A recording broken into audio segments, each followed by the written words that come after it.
이번 주 최초 플러스 채널의 투자 주간에 오신 것을 환영합니다. 여기서 우리는 모든 브로커에 대해 이야기하고 있으며 오늘은 아마도 투자하기에 가장 좋은 브로커 또는 최고의 브로커 중 하나에 대해 이야기할 것입니다. TDA, 메리트레이드, 인터랙티브 브로커스, 이토로 등이 항상 논의되지만 인터랙티브 브로커스는 항상 대화에 등장합니다. 그래서 오늘은 여러분께 등록하는 방법을 보여드리겠습니다. 그리고 여러분이 요청하시는 것에 따라 앞으로의 비디오에서는 수수료 투자 방법, 플랫폼 내에서의 단계별 튜토리얼에 대한 비디오를 제공할 예정입니다. 하지만 오늘은 투자하는 방법을 보여드리겠습니다. 등록하는 방법에 대해 자세히 설명드리겠습니다. 우선 등록을 시작하려면 영상 설명란에 있는 링크를 통해 해당 옵션으로 이동하실 수 있습니다. 만약 제 링크를 통해 등록하시고 1년 동안 이 인터랙티브 브로커스 계좌에 1만 달러 이상을 유지하시면 최대 $1,000 상당의 주식을 받을 수 있습니다. 이 주식은 나스닥에 상장된 동일한 브로커의 주식입니다. 그러니 원하신다면 시도해보세요. 손해볼 건 없고 그냥 열어두시면 됩니다. 언젠가 이 조건을 충족하시면 이 주식 수량을 받게 됩니다. 물론 몇 가지 조건이 있지만 일단 여기서 오픈 어카운트를 클릭하면 다음 단계로 넘어갑니다. 먼저 이메일 주소를 입력하고 그 다음 사용자 이름을 입력합니다. 저는 이미 개인 계정이 있기 때문에 여기서는 가짜 데이터를 사용해서 함께 진행하겠습니다. 예를 들어 오래전에 만들어서 사용하지 않는 이메일 주소가 하나 있습니다. 유저네임은 사용자 이름입니다. 예를 들어 최초엘 메조라고 입력해 보겠습니다. 사용 가능한지 확인해보고 누군가 이미 사용 중일 수도 있습니다. 그 다음 파스워드에서는 원하는 비밀번호를 선택해야 합니다. 여기 있는 항목들을 포함해야 합니다. 비밀번호를 입력하면 괜찮다고 나오고 다시 한번 입력하면 끝입니다. 국가에서는 자신이 속한 나라를 선택해야 합니다. 콜롬비아 출신이라면 걱정하지 마세요. 이 브로커는 미국에 있지만 콜롬비아인도 등록할 수 있습니다. 크리에이트 어카운트를 클릭하고 로딩이 완료될 때까지 기다립니다. 완료되면 저장을 클릭합니다. 저는 계정 정보이기 때문에 저장합니다. 그 다음 단계로 넘어갑니다. 구글 크롬을 사용하신다면 오른쪽 클릭 후 스페인어로 번역할 수 있습니다. 여기서 이메일을 확인하고 주소를 확인하라는 메시지가 나옵니다. 이메일에 들어가서 어떤 의미인지 보여드리겠습니다. 이 이메일은 계정을 확인해야 한다고 되어 있습니다. 이메일 확인을 클릭하면 로딩이 시작되고 이메일이 확인되었다고 나옵니다. 이 페이지로 돌아가면 자동으로 로딩이 끝나고 알림이 사라집니다. 이제 다음 단계로 무엇을 해야 할까요? 이러한 유형의 계정 중 하나를 선택하십시오. 사실 영어로도 충분히 이해할 수 있도록 번역을 잠시 제거하겠습니다. 이해가 안 되면 다시 번역하시면 됩니다. 어쨌든 개인 계정은 말 그대로 한 사람을 위한 것입니다. 여러분이 혼자 계시고 스스로 계정을 열고 투자하고 싶다면 개인 계정을 선택하십시오. 다음으로 조인트라고 불리는 공동 계정은 2명의 소유자가 함께 사용할 수 있는 계정입니다. 여러분이 배우자나 친구, 가족과 함께 계정을 열고 싶다면 이 옵션을 선택할 수 있습니다. 또는 직접 은퇴 계정을 열고 싶다면 이는 미국에서 세금 거주자로 인정받을 수 있는 충분한 문서를 가진 사람들을 위한 것입니다. 우리 경우에는 콜롬비아나 라틴 아메리카의 다른 국가에서 가능합니다. 개인 계정을 선택합시다. 개인 계정을 선택하자마자 여기 아래로 내려가서 신청 시작을 누릅니다. 그러면 다음 화면이 로드됩니다. 다시 영어로 바꿔도 괜찮습니다. 영어로도 충분히 이해할 수 있습니다. 만약 여러분이 제 등록 링크를 사용했다면 추천인으로 이 신청서를 작성하고 있다는 메시지가 나타날 것입니다. 그렇게 하고 싶으시다면 그리고 여기서 우리는 미스터로 간주됩니다. 그 다음 first name에 아무 이름이나 넣으면 됩니다. 예를 들어 페드로라고 해봅시다. 미들 네임은 두 번째 이름으로 선택사항입니다. 있다면 넣고 없다면 넣지 않아도 됩니다. 예를 들어 페드로 안드레스라고 한다면 last name에 로드리게스 파스칼이라고 넣습니다. 그 다음 address line 1은 기본적으로 우리의 주소입니다. 여기서 우리는 은행 증명서나 은행 명세서에 나와 있는 주소를 그대로 입력해야 합니다. 반콜롬비아 계좌가 있다면 반콜롬비아를 사용하는 것을 추천합니다. 왜냐하면 이 문서를 보내기 위해서는 은행 명세서를 보내야 하고 그 명세서에 주소가 있어야 하기 때문입니다. 저는 다비비엔다를 시도했지만 다비비엔다 명세서에는 제 집 주소가 표시되지 않았습니다. 반면에 반콜롬비아는 표시됩니다. 그래서 저는 반콜롬비아에 문서를 보냈습니다. 만약 반콜롬비아에 저축 계좌가 있다면 명세서를 다운로드하고 거기에 나와 있는 주소를 그대로 복사해서 여기에 입력하세요. 왜냐하면 왜냐하면 이후에 계정 확인 과정을 거치게 될 것이고, 예를 들어 여기서 차레라 24라고 썼는데 문서에는 CR이라고 되어 있다면, 즉 이름의 축약형이라고 할지라도 그게 같은 의미라고 하더라도 그들은 그렇게 이해하지 않을 것입니다. 왜냐하면 그들은 미국에 있고 거기는 완전히 다른 문제이기 때문입니다. 따라서 그 영수증이나 명세서에 찰레라 24라고 되어 있다면 여러분도 찰레라 24라고 써야 합니다. 난 찰레촌 K라고 되어 있다면 찰레촌 K라고 써야 합니다. 그 명세서에 적힌 그대로 적어야 합니다. 일단 그것을 여기에 address line 2에 입력하면 이것은 필요하지 않습니다. 그 다음에 도시를 입력해야 하는데 이 부분은 필수입니다. 여러분이 어디에 위치해 있는지에 따라 다릅니다. 보고타든 메데진이든 어디든지 가네요. 그래서 저는 여기서 말씀드린 대로 찰레 24라고 입력할 것입니다. 모르겠네요. 우리가 보고타 출신이라고 가정해 봅시다. 어떤 거리인가요? 찰레 24 좋습니다. 그리고 여기가 비어 있었고 여기에 보고타를 입력합니다. 그러면 우리는 어디에 있는 것입니까? 이 경우 보고타의 수도 구역입니다. 그리고 ZP 코드는 매우 중요합니다. 왜냐하면 ZP 코드가 우편 번호이기 때문입니다. 콜롬비아에서 우편 번호를 검색하면 이렇게 나올 것입니다. 하지만 4712페이지로 내려가야 합니다. 여기에서 실제로 나오며 우리가 해야 할 유일한 것은 예를 들어 제가 보고타에 위치해 있기 때문에 여기에 점이 나옵니다. 그리고 여기 나타나는 모든 사이트에서 내가 위치한 부분을 찾아야 합니다. 예를 들어 제가 이 위쪽에 있다면 여기 라페리아스라고 불리는 이 지역에서 단순히 거기에 나타나는 코드 램책 61이 제 우편 번호가 됩니다. 다른 지역도 마찬가지입니다. 예를 들어 제가 여기 메델린으로 가면 메델린도 여러 구역으로 나뉘어 있다는 것을 알게 됩니다. 그래서 제가 이쪽 부에노스아이레스라고 불리는 곳에 살고 있다면 여기에 그것을 넣습니다. 그래서 저는 여기 아무 숫자나 넣겠습니다. 1000을 넣겠습니다. 좋습니다. 그리고 좋습니다. 그렇게 간단합니다. 여기에는 세 가지 선택지가 존재합니다. 이 선택지들은 서로 다른 우편 주소를 보유할 경우를 나타냅니다. 어떤 의미인가요? 이것은 주로 미국을 위한 것입니다. 콜롬비아에서는 실제로 아무것도 보내지 않지만 어떤 문서나 추출물 같은 것을 물리적으로 보내야 할 경우에 대비한 것입니다. 이 옵션은 예를 들어 여러분이 집에 살고 있지만 어떤 사무실에서 일하는 경우에 유용합니다. 그러면 사무실에서 문서를 받는 것이 더 쉬울 수 있습니다. 그럴 경우 이 옵션을 선택하고 문서를 받고 싶은 사무실의 주소를 입력하면 됩니다. 그러나 실제로는 문서가 도착하지 않는 경우가 많습니다. 이제 여기에는 콜롬비아 외에 다른 시민권이 있는 경우 이 옵션을 선택하라고 나와 있습니다. 제가 콜롬비아를 선택했기 때문에 이렇게 나오는 것이고, 만약 여러분이 칠레를 선택했다면 칠레가 나올 것입니다. 따라서 여러분이 콜롬비아인이지만 동시에 우루과이인이라면 이 옵션을 선택하고 다른 시민권이 있음을 활성화해야 합니다. 마지막으로 콜롬비아 외에서 태어났다면, 예를 들어 우리가 콜롬비아인이며 콜롬비아에 거주하지만 에콰도르에서 태어났다면 여기에 그것을 기입합니다. 이제 펀티페입니다. 이것은 기본적으로 저희의 휴대폰 번호입니다. 여기에서 어떤 종류의 전화번호를 가지고 있는지 선택할 것입니다. 예를 들어 직장 번호를 입력하려면, 팩스 사업 번호를 입력하려면 이 경우에는 모빌에로 두고 로케이션에서 국가를 선택할 것입니다. 여러분이 콜롬비아에 있지만 스페인에 등록된 번호를 가지고 있을 수 있기 때문에 번호가 속한 국가를 선택하는 것이 중요합니다. 스페인은 아마도 더하기 1로 시작할 것입니다. 미국은 더하기 1입니다. 스페인에서 시작하는 번호를 이해하실 겁니다. 그래서 이 경우에는 그냥 국가를 선택하면 됩니다. 여기서 국가 코드를 입력할 필요는 없어요. 만약 국가 코드를 입력하면 나중에 문제가 생길 수 있어요. 따라서 우리는 국가 코드 없이 번호를 입력할 수 있습니다. 즉 57, 51 같은 국가 코드 없이 각 국가의 코드 다음에 오는 번호만 입력하면 됩니다. 제 나라의 국가 코드나 접두사를 모른다면 검색해서 그 이후로는 입력할 필요가 없다는 것을 알 수 있습니다. 그 이전에는 입력할 필요가 없습니다.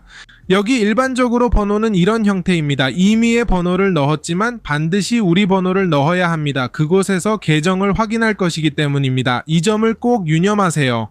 이제 생년월일을 입력하는 부분입니다. 여기에서도 마찬가지로 나중에 혼인 상태를 이곳에 입력할 것입니다. 기본적으로 이것은 우리가 미혼인지 기혼인지 이혼했는지 등을 나타내는 것입니다. 그러면 이게 무슨 뜻이냐 하면 법적으로 그렇게 되어 있다는 것입니다. 즉 무슨 말이냐 하면, 예를 들어 여러분이 여자친구와 함께 살지만 법적으로 결혼하지 않았다면 여러분은 미혼으로 간주됩니다. 그러므로 미혼 싱글램으로 표시하시면 됩니다. 그 다음 부양가족수, 이게 무슨 뜻일까요? 여러분에게 경제적으로 의존하는 사람들의 수를 말해요. 예를 들어 여러분에게 의존하는 미성년 자녀 2명이 있을 수 있죠. 그러면 2명이라고 적으시면 돼요. 만약 자녀가 없고 부양하고 있는 사람이 없다면 그냥 0을 입력하시면 됩니다. 그 다음으로 거주지 세금은 기본적으로 우리의 세금이 속하는 국가나 우리가 세금을 납부하는 곳을 의미합니다. 현재 세금을 내지 않거나 콜롬비아에서 소득 신고를 하지 않더라도 만약 세금을 납부해야 한다면 그곳이 콜롬비아라는 점을 명심하십시오. 세금 식별 번호란, 여기서는 우리의 신분증 번호를 입력하는 것을 의미합니다. 신분증에 명시된 대로 정확하게 입력하시면 됩니다. 예를 들어 심 2485 블라블라블라 이러한 형식으로 정확히 입력하고 그대로 두시면 됩니다. 이제 신분증, 즉 여러분이 가지고 있는 신분증을 입력하는 것이 중요합니다. 왜 그런지 말씀드리겠습니다. 먼저 country, 즉 이 신분증이 속한 국가를 입력해야 합니다. 여러분의 경우에는 콜롬비아입니다. 그 다음은 문서 유형인데 여기서 우리가 보낼 수 있는 여러 문서 유형을 알려줍니다. 만약 여러분이 신분증만 가지고 있다면 여기서 내셔널을 선택하세요. 여권이 있다면 파스포트를 선택하고 운전면허증이 있다면 드라이버스 라이센스를 선택합니다. 이 경우 예를 들어 여기서 이 옵션을 선택하고 여기에 있는 동일한 번호를 복사해서 붙여넣습니다. 콜롬비아에서는 문서 번호가 만료되지 않기 때문에 아니면 적어도 구형은 그렇습니다. 디지털 버전이 만료일이 있는지는 모르겠지만 구형은 만료일이 없습니다. 제가 개인적으로 사용하는 것이며 만료되지 않는다고 표시합니다. 만약 여러분이 다른 나라에 계신다면 아르헨티나 같은 경우에는 몇 년마다 갱신해야 하므로 만료일이 있다고 표시하고 만료일을 입력합니다. 이제 employment, 즉 고용 상태를 선택해야 합니다. 우리가 어떤 상태인지 선택하는 것입니다. 고용되어 있는지, 은퇴했는지, 독립적인지 선택합니다. 이 경우에는 세 번째 옵션인 self-employed를 선택하고 학생인지 실업자인지를 선택합니다. 잘못된 정보를 제공하면 계정이 거절될 수 있으니 주의하세요. 이 경우 우리는 독립적이라고 선택하고 회사 이름을 입력합니다. 예를 들어 저는 최초 플러스에서 일한다고 입력하고 주소는 여기서 이전에 입력했던 것과 동일한 것을 복사합니다. 아마도 찰레 24였던 것 같습니다. 찰레 24를 입력하고 그대로 둡니다. 하지만 이게 아니었고 아마도 찰레라 24였던 것 같습니다. A씨가 아니었습니다. 이제 맞습니다. 위에 있는 것과 동일한 것인지 확인합니다. 여러분이 일하는 곳과 사는 곳이 다를 수 있으니 동일할 필요는 없습니다. 하지만 저는 동일하게 입력하고 싶습니다. 여기서 도시는 보고타를 입력하고 여러분의 경우 다른 곳이라면 주도, 즉 부서와 같은 것을 입력합니다. 그리고 다시 우편번호를 입력합니다. 우편번호는 이미 아실 것입니다. 우리 사업의 성격, 즉 우리 사업의 본질은 비록 그것이 우리의 것이 아니고 다른 사람을 위해 일하더라도 그 사업의 본질, 즉 무엇을 하는지를 의미합니다. 예를 들어 건축, 엔지니어링, 예술, 디자인, 비즈니스, 커뮤니케이션, 커뮤니티, 사회 서비스 등이 있습니다. 저는 최초 플러스라는 유튜브 채널을 운영하므로 미디어 커뮤니케이션을 선택하고 싶습니다. 그래서 여기 직업란에서는 우리가 이 회사 내에서 어떤 직위나 직책을 가지고 있는지를 묻고 있습니다. 제 경우에는 비즈니스 오너, 즉 사업주로 입력할 것입니다. 여러분이 만약 직원이라면 예를 들어 회계사, 분석가, 감사관 등으로 선택할 수 있습니다. 그렇다면 우리의 수입원, 즉 우리가 어떤 방식으로 투자할 것인지에 대해 말씀드리자면 여기서는 다양한 옵션을 제시하고 있습니다. 여기서 번역하자면 부의 원천은 우리가 어떤 보조금이나 기타 지원을 받고 있는 경우, 예를 들어 장애, 실업 또는 우리가 고용된 상태라면 단순히 근로소득이라고 기재합니다. 독립적으로 일하는 경우에도 동일하게 근로소득을 기재할 수 있으며 만약 부동산에서 수입이 있다면 그것을 기재하거나 다른 항목 중 하나를 선택할 수 있습니다. 이제 여기로 넘어가서 계정 정보에 대해 이야기해 보겠습니다. 영어로 다시 바꾸겠습니다. 왜냐하면 조금 헷갈리기 때문입니다. 계정 정보에는 여러 가지 통화가 나타나지만 달러로 두는 것이 좋습니다. 참고로 이 계정 내에서 다른 통화로도 투자할 수 있어서 매우 멋집니다. 이 계정에서는 심지어 폴란드 화폐로도 투자할 수 있어서 개인적으로 매우 마음에 듭니다. 그런 다음 보안 질문입니다. 여기서는 각자 선택하시면 되는데 정해진 것이 있는 것은 아니지만 예를 들어 당신이 다녔던 학교는 어디인가요? 같은 질문이 있습니다. 그러면 산바르톨로모라고 넣을게요. 뭐든지 상관없어요. 그냥 제가 지어내는 거예요. 그 다음 보안 문제 두 번째 질문. 그러면 당신의 할머니의 이름은 무엇인가요? 그러면 로시오라고 하고 세 번째 질문은 당신의입니다. 이 계정을 사용할 것도 아닌데 왜 이렇게 고민하는지 모르겠지만 그렇다면 당신이 좋아하는 사탕은? 이라고 해봅시다. 저는 렉스라는 것을 넣을 건데 그게 껌이 될 겁니다. 자, 계속하기를 누르면 이제 로딩이 시작됩니다. 그러면 주소를 확인하라는 메시지가 뜨는데 이는 나중에 주소를 확인해야 하기 때문입니다. 이 경우에는 그냥 업데이트를 누르시면 되고 아무 문제 없습니다. 그리고 나서 계속하기를 누르고 업데이트를 한 번 더 누르면 이제 여기서 모바일 전화 확인이 뜰 것입니다. 그러면 여기서 우리가 해야 할 일은 단순히 우리 휴대전화로 코드가 도착하면 여기 입력하는 것입니다. 하지만 아직 이 단계는 필수는 아니니 원하시면 지금 하셔도 되고 그렇지 않으면 나중에 하셔도 됩니다. 그리고 여기서 중요한 점은 우리가 원하는 계좌 유형입니다. 이 경우 우리는 현금 계좌를 원합니다. 현금 계좌는 우리가 직접 자금을 넣고 그 자금으로 투자할 수 있는 반면 마진 계좌는 브로커에게 자금을 빌려 투자하는 방식입니다. 여기서 연간 순수입을 입력하는데 이는 각자 판단에 따라 입력하시면 됩니다. 예를 들어 40천 의 순자산 가치와 5천에서 20천 의 순유동 자산 가치를 입력합니다. 이제 우리가 원하는 위험 허용 범위와 이 플랫폼에서의 목표를 선택해야 합니다. 저는 개인적으로 자본의 성장이나 보존을 선택하라고 권장합니다. 저의 경우 자본 보존을 선택하겠습니다. 다음으로 각자의 선택에 따라 달라지는 옵션이 있습니다. 상업적 경험과 권한이라는 옵션으로 미래에 투자할 항목을 추가하는 것입니다. 예를 들어 채권에 투자하고 싶다면 채권을 선택하고 추가합니다. 구글 번역이 좀 이상해서 채권을 선택했는데 샤오티베리오로 번역되었지만 채권, 선물, 뮤추얼 펀드 등이 있습니다. 개인적으로는 채권만 관심이 있어서 그대로 두겠습니다. 여기서 다른 것을 선택하지 않으면 주식 등에 투자할 수 있습니다. 다시 돌아오면 여기서 주식에 대한 경험을 선택하라고 합니다. 영을 선택하지 않는 것이 중요합니다. 경험이 없다고 하면 문제가 발생할 수 있기 때문입니다. 1, G3 중에서 선택할 수 있으며 저는 1을 선택하겠습니다. 연간 거래 횟수도 선택해야 합니다. 여기서 중요한 것은 0을 선택하지 않는 것입니다. 그렇지 않으면 문제가 발생할 수 있습니다. 그래서 11에서 25를 선택하겠습니다. 그 다음은 브로커나 주식시장에 대한 지식 수준을 선택합니다. 제한된 지식이 아니라 충분한 지식을 가지고 있다고 선택해야 합니다. 옵션에 투자하고 싶다면 여기를 채우고 암호화폐에 투자하고 싶다면 필요한 권한을 선택합니다. 외환 거래를 하고 싶다면 동일하게 선택합니다. 하지만 이 경우에는 그대로 두겠습니다. 나중에 필요하면 설정을 변경할 수 있습니다. 이제 규제 정보로 넘어가겠습니다. 계좌에 나열된 소유자나 비소유자가 상장 기업의 직원인 경우 예를 들어 상장 기업에 근무한다면 예를 선택합니다. 이 경우는 아니므로 아니오를 선택합니다. 그리고 인터랙티브 브로커스가 우리의 주식을 관리할 수 있도록 하는 옵션이 있지만 이 옵션은 활성화하지 않습니다. 어떻게 이 정보를 알게 되었는지에 대해 추천을 선택하고 남성 영향력을 선택할 수 있습니다. 그리고 계속 진행합니다. 사실 마진 옵션을 변경하는 것을 잊었는데 투자에 사용할 수 없는 것을 선택했을 때 문제가 발생할 수 있으니 반드시 현금 옵션을 선택해야 합니다. 전화번호를 확인하고 싶다면 확인할 수 있습니다. 모든 정보가 정확한지 확인합니다. 조약 혜택 자격에서 미국 세금 혜택을 받을 수 있는 국가에 속하지 않는 경우 미국 조약 세금 혜택에 자격이 없습니다를 선택합니다. 스페인이 포함되어 있을 수도 있지만 우리 경우에는 포함되어 있지 않습니다. 마지막으로 미국에 거주하지 않는다는 것을 확인하는 옵션에 예를 선택합니다. 읽고 싶으시면 천천히 읽어보시고 예 또는 아니오를 선택하시면 됩니다.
여기 도착하면 서명 승인된 후에 우리가 해야 할 일은 여기 나타난 이름, 즉 우리가 이전에 입력한 이름인 페드로 로드리게스 파스칼을 다시 똑같이 입력하는 것입니다. 파찰이라고 입력하고 계속 버튼을 누릅니다. 계속 버튼을 누르면 다시 여기에 나타난 모든 정보, 모든 한도, 우리가 일하는 곳 등등을 확인하라고 나옵니다. 이 모든 것을 체크하고 원하시면 여기 나오는 모든 프로그램과 문서를 읽어보실 수 있습니다. 대부분 법적 문서입니다. 그리고 다시 같은 이름으로 서명합니다. 그러면 여기 나타난 것과 동일하게 페드로 로드리게스 파스칼이라고 입력하고 계속 버튼을 누릅니다. 그러면 로딩이 시작됩니다. 여기서 우리의 계정을 설정하고 있다는 메시지가 나옵니다. 즉 계정을 확인하고 있다는 것입니다. 여기서 더 많은 정보가 필요하다고 나오는데 걱정하지 마세요. 오류가 아닙니다. 계속 신청 버튼을 누르고 거의 다 왔지만 여기 나타난 단계를 완료해야 한다고 나옵니다. 이제 드디어 번호를 확인해야 할 때가 왔습니다. 확인 버튼을 누르고 코드가 도착할 때까지 기다린 후 원하시면 코드를 입력합니다. 그 다음으로 신원과 주소를 확인합니다. 여기서 신원을 확인하는 두 가지 방법이 있습니다. 계속 버튼을 누르고 우리의 신분증과 우리가 있는 장소의 문서를 확인하라고 요청합니다. 온라인으로 할 수도 있고 이 방법이 더 쉽습니다. QR코드를 확인하라고 나오면 확인하고 완료합니다. 아니면 수동으로 할 수도 있습니다. 수동으로 하려면 이미 사진을 찍어야 합니다. 저는 수동으로 하는 것을 추천합니다. 문제가 생기지 않도록 하기 위해서입니다. 좋은 휴대폰과 카메라가 필요할 수 있습니다. 좋은 휴대폰으로 사진을 찍고 저장한 후 계속 버튼을 누릅니다. 그러면 몇 가지 문서를 업로드하라고 나옵니다. 신분증을 업로드하면 즉시 승인될 것입니다. 사진을 업로드하거나 여권이나 운전면허증을 업로드할 수도 있습니다. 업로드 후에는 주소를 인증할 문서를 요구합니다. 이 문서는 반콜롬비아의 명세서일 수 있습니다. 아니면 PDF와 문서에 직접 주소가 포함된 은행 명세서를 확인하세요. 여기 문서 업로드라고 나옵니다. 거주지 주소를 확인하라고 나옵니다. 문서를 업로드하고 PDF의 경우 은행 명세서라고 나오는 곳에 업로드합니다. 모든 것을 확인한 후 로딩이 끝날 때까지 기다립니다. 모든 점이 초록색으로 바뀌면 이제 기다려야 합니다. 모든 것이 초록색이라고 해서 바로 계좌에 입금해야 하는 것은 아닙니다. Interactive Brokers Account Approval이라는 제목의 이메일이 도착할 때까지 기다려야 합니다. 즉, 계정이 활성화되었고 입금 관련 사항을 볼 수 있다는 것입니다. 앞으로는 수수료 문제를 피하기 위해 어떻게 입금하는지에 대한 영상을 올릴 예정입니다. 콜롬비아와 다른 라틴 아메리카 국가에서 어떻게 하는지 설명할 것입니다. 계정에 로그인하면 이 화면이 아니라 인터랙티브 브로커스의 시작 페이지가 나타날 것입니다. 친구들 어떠신가요? 간단하고 쉬운가요? 사실 정말 쉽습니다. 다만 과정이 꽤 길고 많은 문서와 여러 가지를 제출해야 합니다. 하지만 여러분이 이 모든 단계를 완료하면 그냥 기다리기만 하면 되고 계정이 승인되면 오늘날 이용할 수 있는 최고의 브로커 중 하나의 일원이 될 수 있습니다. 앞으로의 비디오에서 TD 아메리트레이드를 소개할 예정입니다. 이 비디오가 올라가기 전에 아직 등록하지 않으셨다면 미리 등록하세요. 찰스 스와프라는 다른 브로커로 변경될 예정이기 때문입니다. 자, 이 비디오의 이 부분까지 보셨다면 날개 달린 달러 이모지를 넣어주세요. 왜냐하면 우리가 인터랙티브 브로커스에 투자할 돈이 늘어날 것이기 때문입니다. 친구들, 그렇게 말했으니 다음에 또 봐요. 안녕히 계세요.